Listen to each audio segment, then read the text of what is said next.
Bonjour à tous, je m'appelle Hans-Joseph Jeanron, je ne suis pas le PDG de Cinequa que vous avez peut-être vu dans votre annonce, je ne suis que le directeur marketing et je vais essayer de ne pas vivre la réputation du directeur marketing et de vous raconter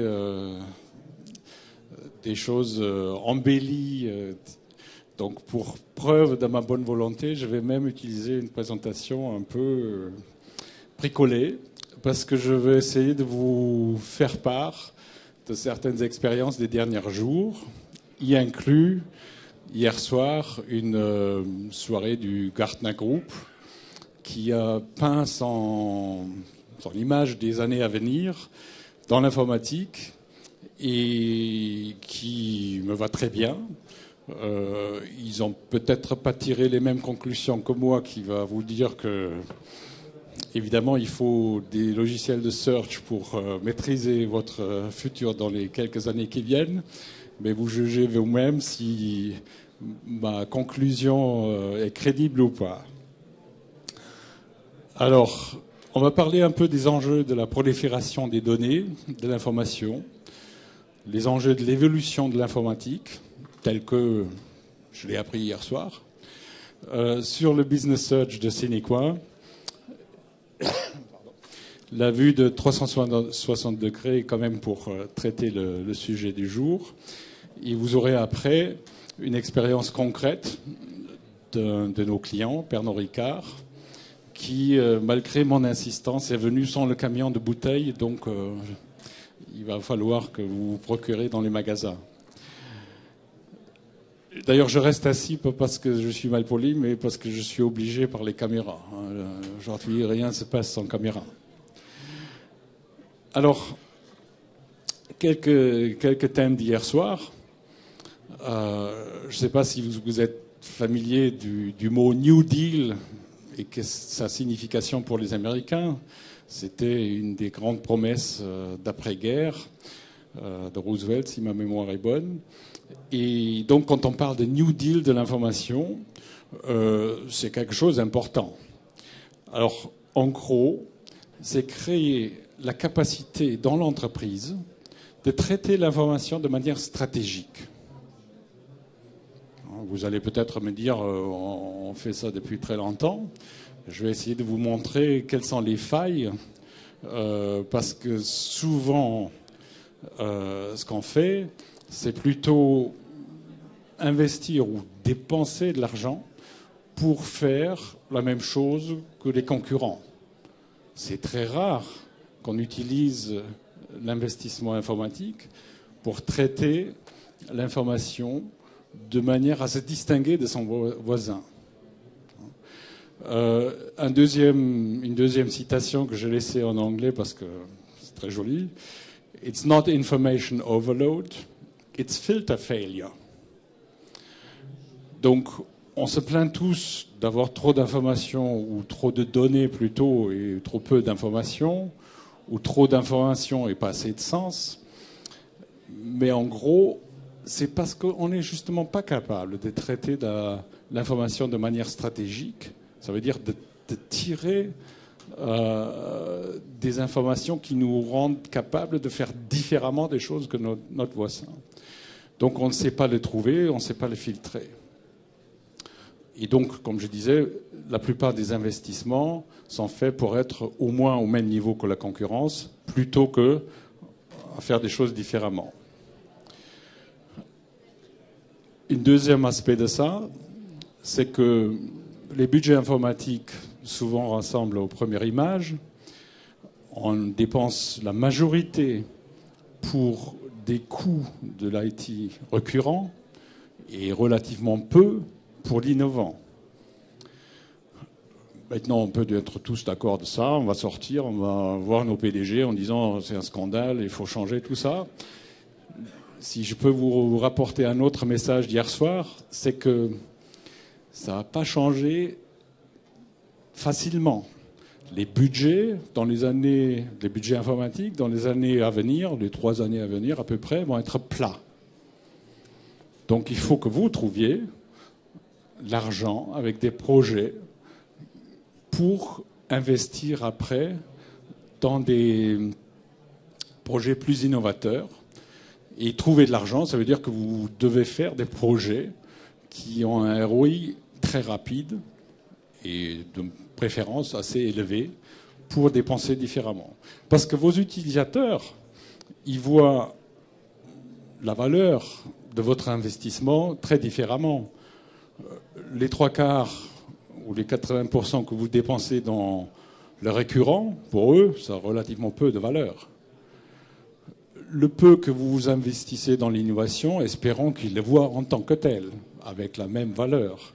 Par contre, tout le reste du camembert là, en rouge, c'est ce qu'ils attendent et ce que vous ne fournissez pas. Donc,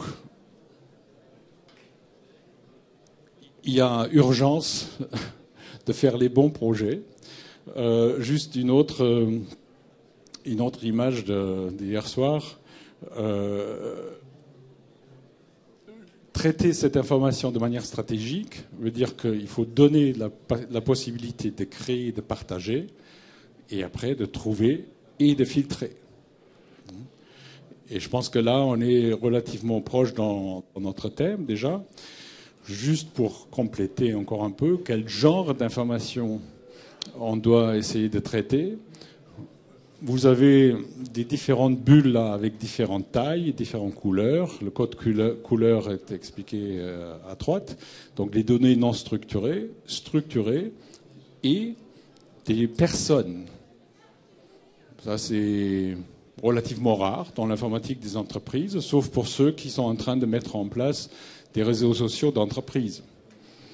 Là, je peux vous apporter aussi un éclairage d'un utilisateur assez expérimenté qui disait que les entreprises mettent en place des réseaux sociaux et après, ils pensent que la mayonnaise va prendre et par magie, on va être tous plus innovants. Rien ne se passe. Et donc, les réseaux sociaux, en tant que tels, déclaratifs, pâtissent souvent du fait que, au début, tout le monde aime bien montrer tout ce qu'il sait. Après, il y a trop peu de retours. Et donc, on ne fait plus rien. Et si vous cherchez un expert, là-dedans, pour trouver les peu qui ont dit qu'ils sont experts dans certains domaines, vous ne trouvez pas vraiment les personnes qui, réellement, sur le terrain, sont sollicitées par leurs collègues et qui ont des choses à dire. Donc, on est dans une problématique de recherche, plutôt dans une pure problématique de réseaux sociaux. Et vous voyez évidemment beaucoup de bleu ici.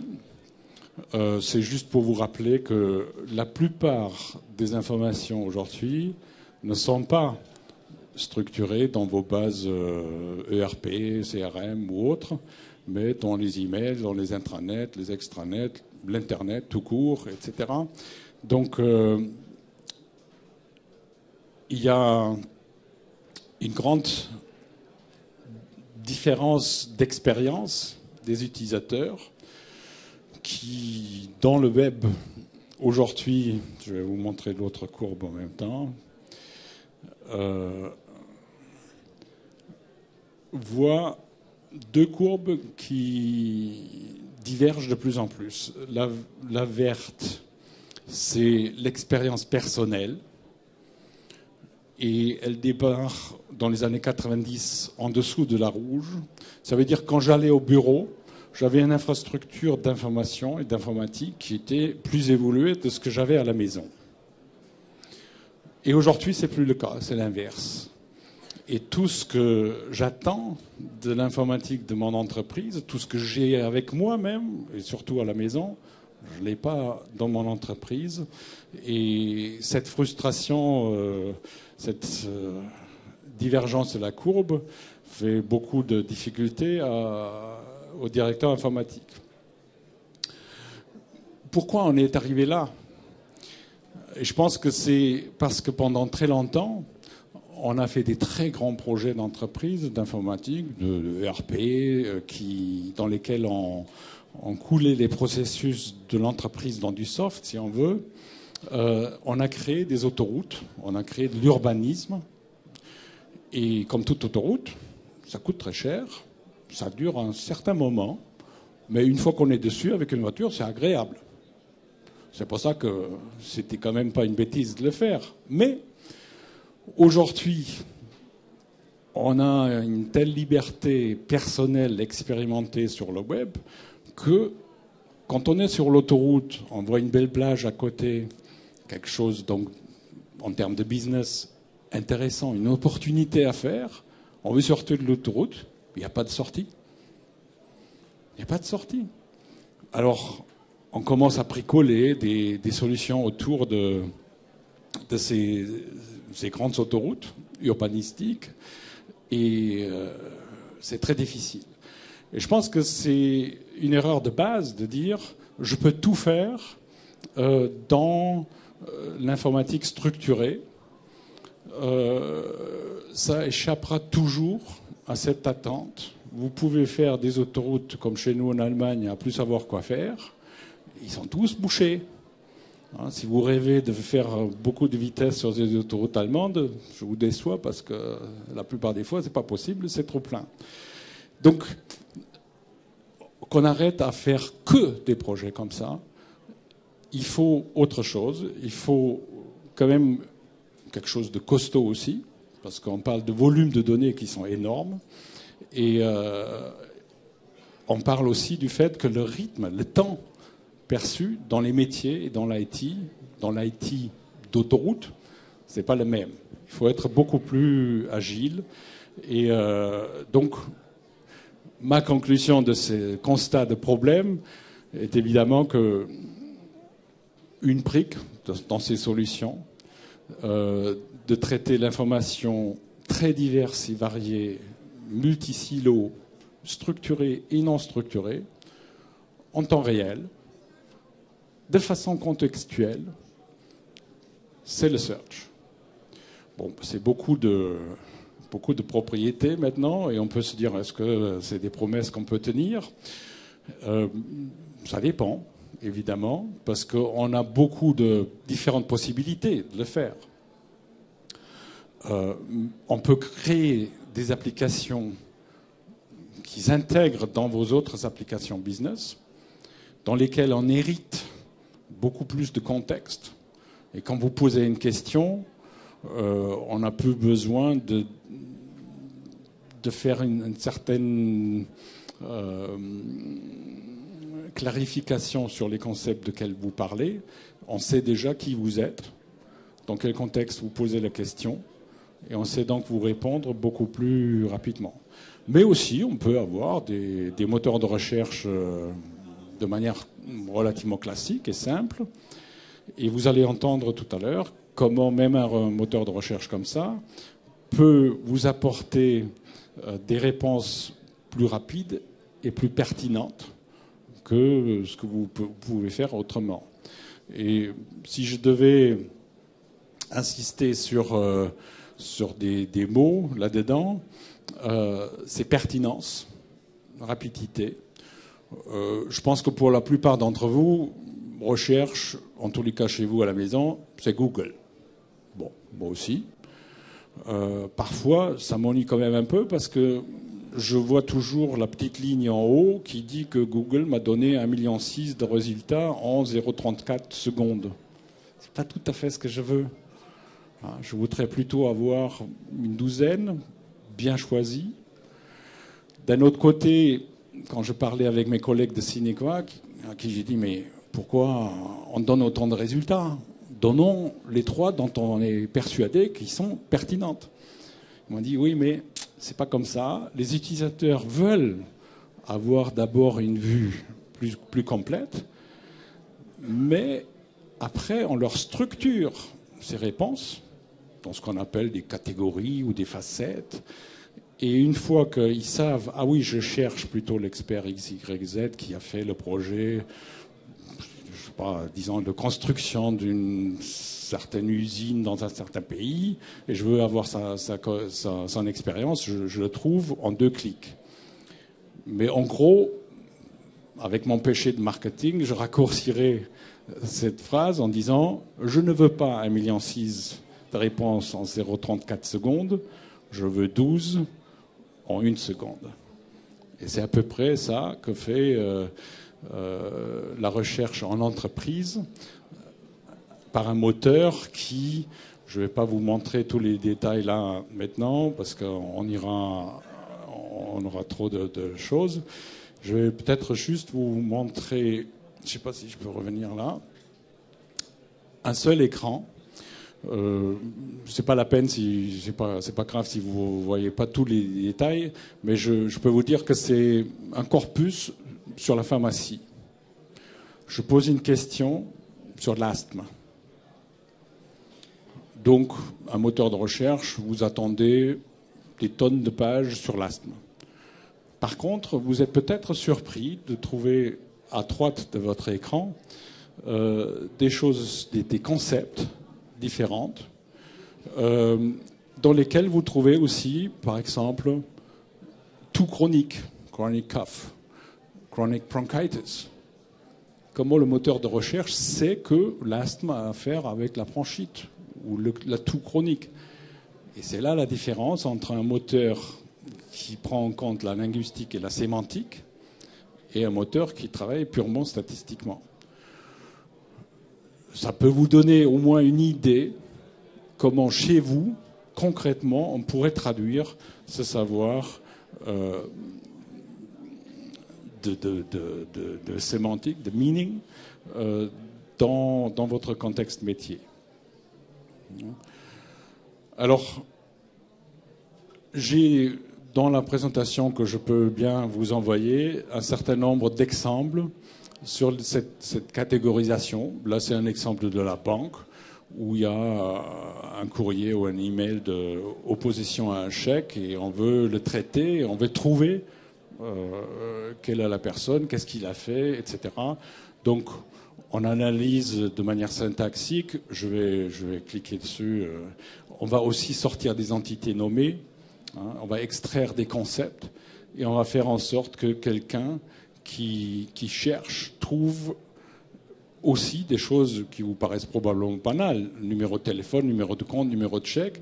Mais si vous avez un moteur de recherche qui ne sait pas faire toutes ces choses-là, vous ne trouverez qu'un texte dans lequel il y a un mot-clé ou deux mots-clés, mais vous ne pouvez pas agir tout de suite. Là, il vous sort le nom de la personne, la banque, l'agence, numéro de compte, son numéro de téléphone, vous pouvez l'appeler de suite. Donc vous voyez un peu la différence entre un traitement purement statistique et un traitement autre. Peut-être un mot juste pour terminer sur la recherche d'une personne. Donc vous avez chez Bouygues Construction, notre client, tout un système où on cherche des experts qui ont déjà une expérience dans certains domaines de bâtiment. Et vous dites pourquoi faire? Ils n'ont pas un organigramme? C'est pas renseigné? Bien sûr, ils sont ça. Mais il n'y a pas toute la finesse dedans. Et là, on ne parle pas de déclaratif. Là, c'est le moteur de recherche qui va chercher dans tous les documents, qui va savoir qui a écrit quoi, sur qui a été référencé dans quoi, sur quoi, et qui donc vous donne une cartographie de ces experts ou des réseaux d'experts de manière non déclarative. Disons, les gens n'ont jamais dit « je suis l'expert machin », c'est le moteur qui trouve et qui vous propose des bonnes personnes que vous n'aurez jamais rencontrées autrement. Voilà, je vais me restreindre à ça. Je vais juste dire deux mots sur... Vous le voyez sur Cinequa. On est donc une PME innovante française, 35 personnes. On était pas mal classés dans les différents classements des analystes, IDC, Gartner et autres, etc. Voilà. Alors, je passe sur toute la partie technique, parce que ce n'était pas mon propos d'aujourd'hui. Et, je m'excuse, vous voyez juste les thèmes qu'on aurait pu encore traiter. Ah mince, voilà. Et peut-être beaucoup plus intéressant, une expérience concrète. J'espère, merci. Bonjour à tous. Quelques mots pour me présenter. Donc, je m'appelle Emmanuelle Benoît. Je suis responsable de l'intranet Sales and Marketing du groupe Pernod Ricard. Je veux juste préciser que je ne suis pas IT. Et donc, si vous avez des questions à la fin sur les serveurs, l'architecture, toutes ces choses-là, je prendrai les questions et je pourrai vous répondre par la suite, mais pas sur place parce que j'ai pas les compétences. Donc, aujourd'hui, je vais vous parler de notre expérience au sein du groupe Pernod Ricard. L'expérience, en fait, elle a commencé en 2006. Donc, je vais vous parler de ce qu'on fait aujourd'hui avec Cinequa, ce qu'on va faire dans les mois qui arrivent et ce qu'on va faire dans l'année suivante. Donc, un petit peu d'histoire sur Pernod Ricard, parce qu'en France, on pense souvent que Pernod Ricard, c'est le Ricard. Mais en fait, c'est une fusion de deux sociétés qui a eu lieu en 1975 et qui, depuis 1975, n'a fait que croître pour devenir une multinationale avec un dernier chiffre d'affaires de plus de 7 milliards d'euros. Je ne vais pas rentrer dans les détails, juste vous dire qu'on est co-leader dans les spiritueux, donc on est deuxième au niveau mondial dans les volumes vendus, en millions de caisses, derrière Diageo qui vend Smirnoff, G&B, Johnny Walker, que vous connaissez sans doute, et la Guinness. On est numéro 4 au niveau du vin. Et juste pour vous montrer les 14 marques stratégiques de spiritueux et de champagne de Pernod Ricard, avec des marques emblématiques comme Absolut, Ballantine's, Malibu et Havana Club, et 4 marques de vin. Et peut-être qu'il y en a une que vous connaissez, Jacob's Creek, où vous en avez peut-être entendu parler. Donc c'est des vins plutôt de Nouvelle-Zélande, d'Australie, d'Afrique du Sud et d'Argentine. Mais comme c'est pas que ça qui vous intéresse, je vais plutôt vous parler de l'aventure Cinequa chez Pernod Ricard. Et donc je vais commencer par ce qui se passe aujourd'hui et depuis 2006 en fait. Comme en 2006, on a changé de plateforme pour utiliser une plateforme plus orientée gestion de contenu.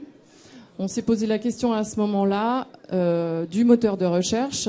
Pour moi, on n'allait pas se lancer dans l'achat d'un moteur de recherche full text parce que je connaissais les lacunes, mais on s'est plutôt tourné vers un moteur de recherche beaucoup plus puissant. Et on a choisi Cinequa à l'époque parce que Cinequa nous permettait de garder des dictionnaires que l'on avait développés à l'époque avec la solution Arisem. Donc on avait déjà des dictionnaires métiers et ces dictionnaires métiers qui enrichissent beaucoup la recherche et les résultats de recherche, on voulait les garder. En plus, après une certaine batterie de tests avec plusieurs moteurs, Cinequa répondait vraiment à nos besoins. Je vais y venir. Je veux juste vous montrer quelques pages de l'intranet Sales and Marketing tel qu'il est aujourd'hui, juste pour que vous ayez un contexte. C'est un intranet métier dont la cible principale sont les gens de Sales and Marketing. C'est un site d'actualité qui est mis à jour toutes les semaines, pas tous les jours. Donc vous avez ici la homepage avec... en général, un focus on sur un dossier en particulier qui peut traiter d'une nouvelle catégorie ou de tendances dans le monde, dans les alcools ou dans la musique, ou etc. Vous avez en dessous des snapshots qui sont aussi des données très instantanées sur le digital, la pub, les consommateurs, etc. Donc juste pour vous dire que c'est un site qui bouge beaucoup et que le contenu est mis à jour toutes les semaines. Une deuxième page, c'est une section qui s'appelle Eyes Wide Open. En fait, c'est une newsletter qu'on publie tous les jeudis. Là, les sources sont différentes puisqu'on publie des articles de presse qu'on enrichit avec des tableaux qui viennent de nos bases de données et des photos, etc. C'est juste pour vous montrer que le moteur de recherche cherche également sur cette source dans laquelle on a des articles en anglais et en français. Et bien souvent... les journalistes sont tous très différents dans leur forme d'écriture et l'intérêt d'avoir un moteur de recherche sémantique, c'est souvent il va rechercher un concept, mais avec les concepts qui sont autour de ce concept. J'y reviendrai après. Et ici, nous sommes sur la section Infocentre. C'est en fait le centre d'information où les personnes vont le plus souvent. C'est ici qu'ils vont trouver des données chiffrées, des panels, ils vont trouver des rapports, ils vont trouver des articles, ils vont trouver des pack shots, c'est-à-dire des packs, des bouteilles. Ils vont trouver des nouveaux produits, donc toutes sortes d'informations, que ce soit des formats PDF, Excel, JPEG, il y a même des vidéos.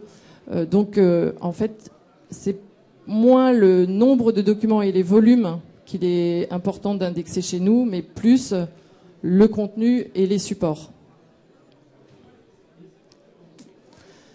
Donc j'ai juste fait un petit rappel ici pour voir quels étaient en fait les besoins et les habitudes de recherche des utilisateurs chez Pernod Ricard, et je l'ai remarqué dans d'autres groupes. C'est qu'en général, les gens ne savent pas comment fonctionne un moteur de recherche. Et à la limite, c'est pas leur problème. Ce qu'ils veulent, c'est des résultats et des solutions à leurs problématiques. Mais en même temps, comme ils connaissent pas les moteurs, bien souvent, ils vont rechercher en tapant un seul mot-clé. Chacun a son langage, comme vous le savez. On donne un mot pour désigner quelque chose et notre voisin va donner un autre mot. Donc toute cette synonymie est très importante dans tous les métiers. Même en sales and marketing, les gens ne recherchent pas forcément en employant le même vocabulaire, surtout chez Pernod Ricard. Il y a le multilinguisme qui est également assez important, puisqu'aujourd'hui on traite le français, l'anglais et un peu d'espagnol. Et demain, on va ajouter 8 langues à notre corpus. Et comme je vous le disais, malgré une méconnaissance des moteurs, les gens, évidemment, ils sont exigeants sur les solutions qu'on leur apporte. Donc, je vous ai listé ici tous les besoins en 4 blocs que j'ai essayé de faire clair. Le premier, en fait, c'était la simplicité. Que ce soit les utilisateurs ou nous-mêmes en tant qu'administrateurs de la solution, on voulait que le moteur qu'on allait utiliser, il indexe automatiquement tout ce qu'on lui donnait à manger, sans qu'on ait besoin de rajouter des mots-clés, sans qu'on ait besoin de rajouter une description, que lui, il mange tout ça et qu'après, il mouline et qui à la fin sortent des données pertinentes pour l'utilisateur. Et pour l'utilisateur aussi, ce qu'on trouvait important, c'est que lui, ne connaissant pas le corpus, dans ses résultats de recherche, il puisse mieux voir l'étendue du corpus. Je ne vais pas vous montrer ici les résultats de recherche, je vous les montrerai dans la partie qui va suivre. La multiplicité, donc c'est la multiplicité des formats, parce que tout format est indexable, même le PDF en format texte. La gestion multilingue, donc pour les documents en français, anglais, espagnol pour l'instant. Et évidemment, la puissance du moteur, c'est ce filtrage par métadonnées, avec un affichage par facette, que je vous montrerai. Une pondération de la pertinence, qui existe sur le titre et sur le contenu d'un document, mais cette pondération, nous, on peut jouer avec, en fait. Et évidemment, dans la puissance et la pertinence, la précision des résultats, évidemment, des solutions plutôt que des résultats. Ce que je veux dire par là, c'est que on va pas donner 500 réponses, on va en donner une dizaine, et en faisant suffisamment de petite customisation pour que les résultats attendus par la personne répondent toujours à sa question et qu'il ne perd pas du temps à ouvrir plusieurs documents avant d'être sûr d'avoir ce qu'il cherche. Et pour la sécurité aussi, ce qui était important sur l'intranet Sales and Marketing, c'est que selon l'emplacement des données, on puisse dire au moteur, ben ça tu me l'indexes et ça tu me l'indexes pas. Par exemple, on avait une base de données d'études consommateurs. Cette base de données était dans l'intranet, mais certains documents ne remontaient pas quand les gens faisaient certaines recherches.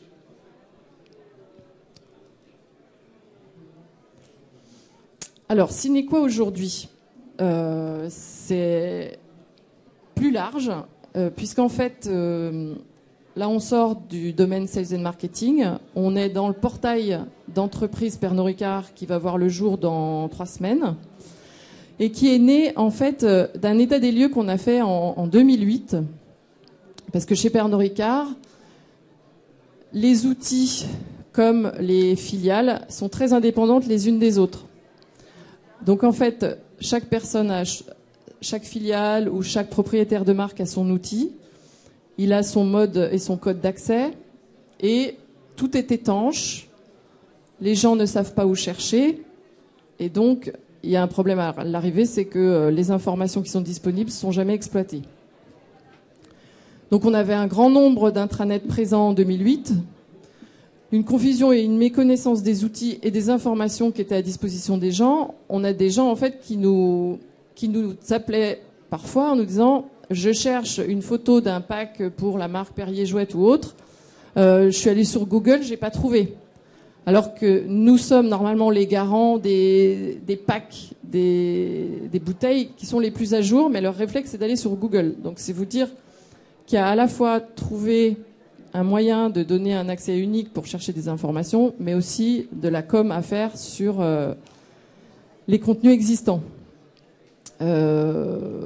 Voilà, donc pas de mise en commun des fonctionnalités. Évidemment, on retrouvait parfois la même information sur plusieurs outils et une mise à jour qui était aléatoire.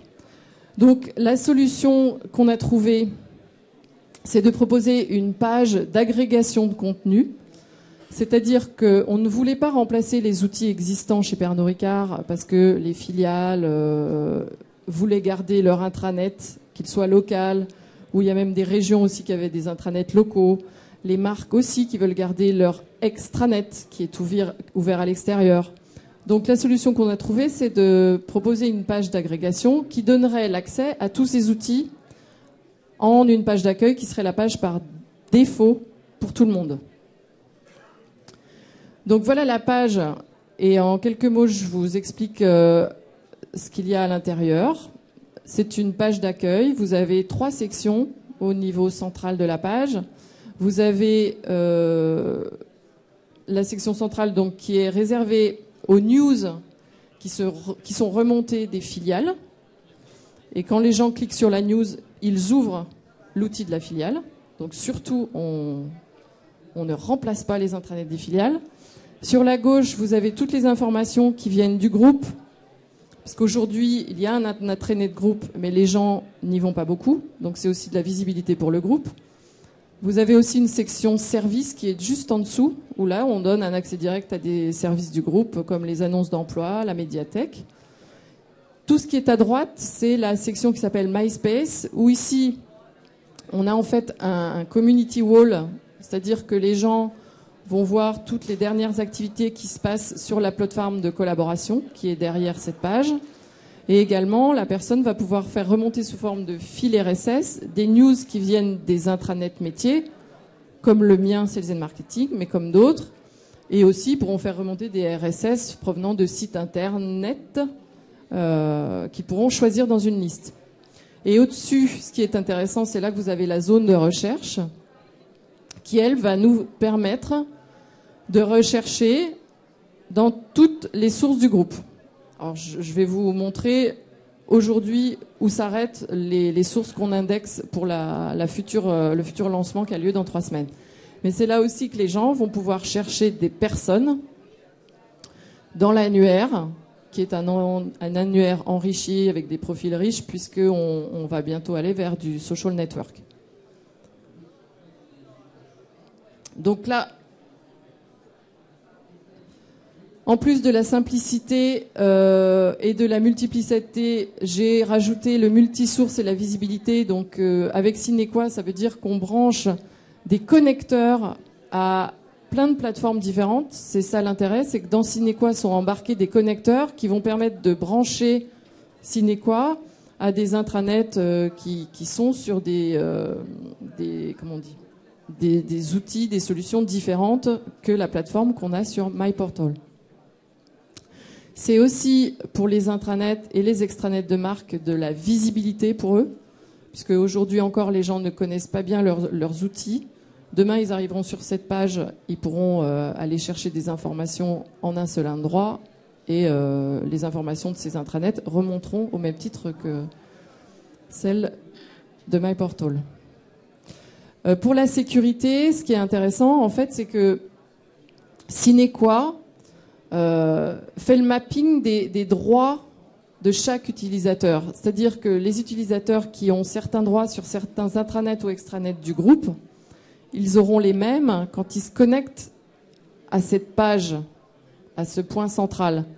Si avant, ils se connectaient à l'intranet de la marque Chivas et qu'ils avaient accès à un certain nombre de documents, demain, quand ils chercheront les mêmes informations, remonteront via le moteur de recherche central.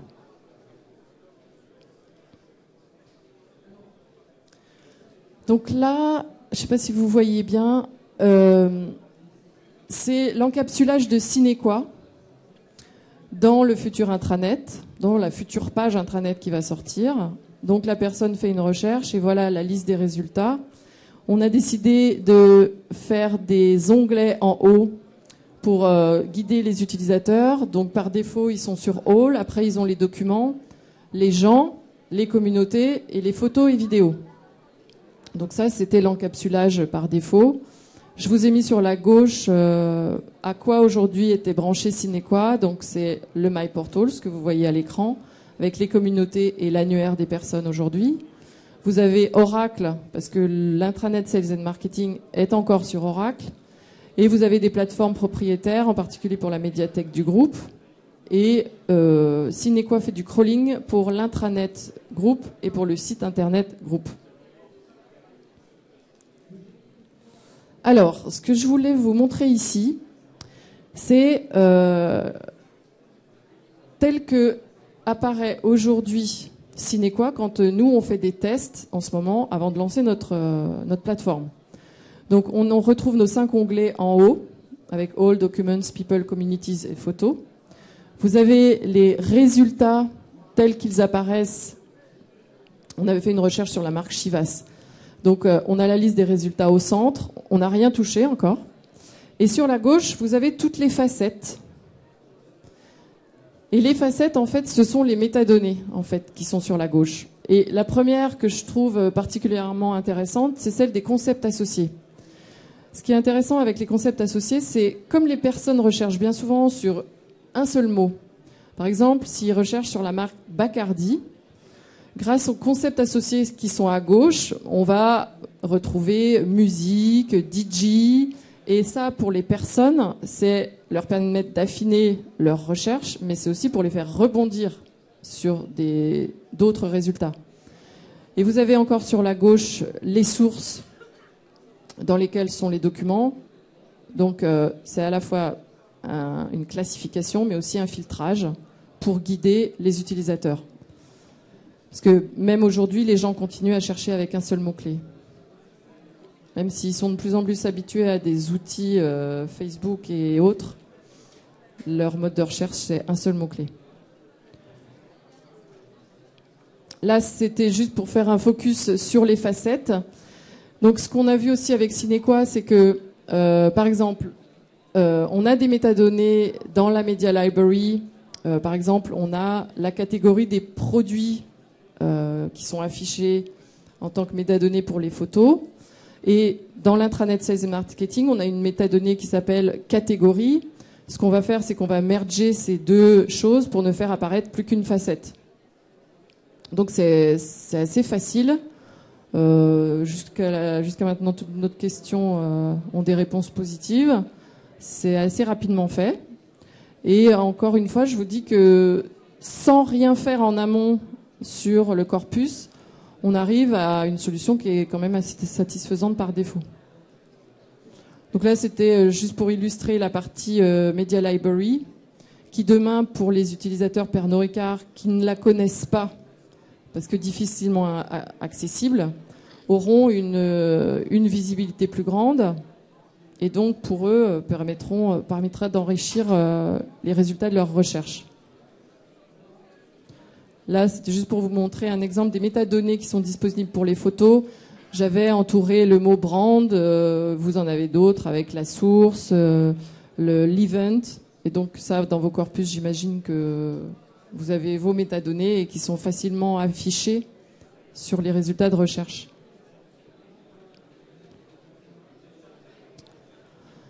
Et donc la dernière slide, en fait, c'est pour vous montrer ce sur quoi on travaille aujourd'hui. Donc aujourd'hui, on est Cinequa est connecté à 4 principaux sites. Demain, en fait, on voudrait que les connecteurs soient branchés à tous les intranets des filiales et les extranets de marque. Les contraintes sont liées à l'AD et aussi au travail que devront faire les filiales pour que justement les users de leur intranet ou extranet soient également reconnus dans l'AD. Parce qu'aujourd'hui, ces gens se connectent par login et mot de passe.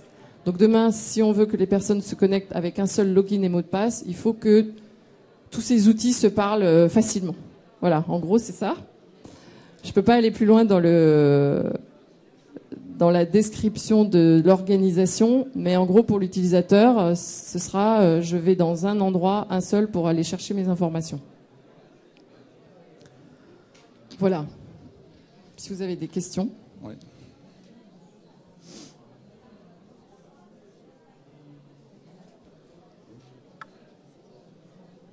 Allez-y.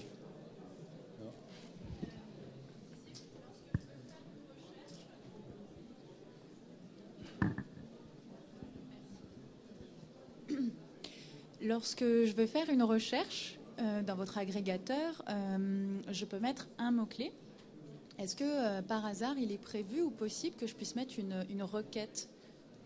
Donc, vous voulez dire une expression, une phrase une Oui. de mots En fait, ce que je voulais dire, c'était que bien souvent, les gens, encore aujourd'hui, on le voit dans les statistiques, les gens mettent un seul mot.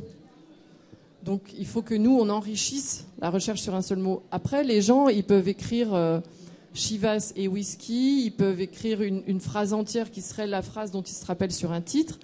Ils peuvent aussi, dès la première page, faire une recherche avancée. En fait, sous le bouton Search qui est en haut, sous la vague, on a un clic vers la Search avancée. Donc les gens, ils peuvent définir les formats, mais c'est pour les connaisseurs, je vais dire. Aujourd'hui, c'est pas tellement utilisé. Donc ils vont chercher les formats, ils vont donner une date, ils vont dire je veux toute l'expression ou je veux tout sauf ce mot-là. Là, on rentre dans la recherche avancée qui est sous Cinequa supportée. Oui, je voulais savoir qui enrichit ces vocabulaires de reformulation et est-ce qu'ils opèrent avec une pondération en associant une recherche sur du texte intégral ou c'est quoi, la requête ne fonctionne que sur la reformulation? Alors en fait, ce qui se passe, c'est que derrière, on a des dictionnaires et ces dictionnaires, on a ajouté des synonymes. On a aussi joué au niveau du site Sales and Marketing, comme on avait toujours des titres très pertinents. On a toujours rajouté des pourcentages de pondération sur le titre parce que ce qui se passe avec les articles de journalistes, c'est que des fois, le contenu est moins pertinent que le titre, que nous, on change aussi parfois. On rajoute des mots dans le titre pour que celui-ci soit plus pertinent. Et on pondère en plus le titre pour qu'il arrive en première ou deuxième place en fonction des requêtes des utilisateurs. Pour peut-être compléter, notre premier métier était dans la linguistique. Donc, oui, nous recherchons tout le texte. Nous créons nous-mêmes automatiquement des catégories, donc des facettes, qu'on propose. Et donc, dans un sens, si vous voulez, on structure la partie non structurée automatiquement. Après, vous pouvez influencer ce qu'on fait, nous, dans le moteur, par tout ce qui était fait en donnant des taxonomies, des différentes catégories vous-même. Mais le moteur en lui-même, déjà, fait ce travail de catégorisation de textes et d'extrait de texte. Ah oui, tout ce que vous voyez là sur la colonne de gauche, c'est le moteur qui l'a fait. Nous, on n'a rien touché en fait. C'était justement l'idée de cette slide, c'était de montrer, quand on n'a touché à rien, ce qu'on a déjà par défaut. Et je trouve que c'est quand même déjà assez riche. Alors après, il y a là on les voit pas, mais il y a les personnes citées, par exemple. Il y a beaucoup de gens qui recherchent des infos sur les personnes dans notre groupe. Et on retrouve les personnes avec lesquelles elles sont dans un document. Moi, je trouve ça très riche au niveau remontée d'infos, sans que nous ne soyons intervenus, en fait. Bon, on me fait signe là. Je vous invite évidemment, si vous voulez nous suivre, à discuter encore un peu dehors ou de passer sur notre stand. Et on sera évidemment heureux de vous répondre à plus de questions. Merci beaucoup. Merci.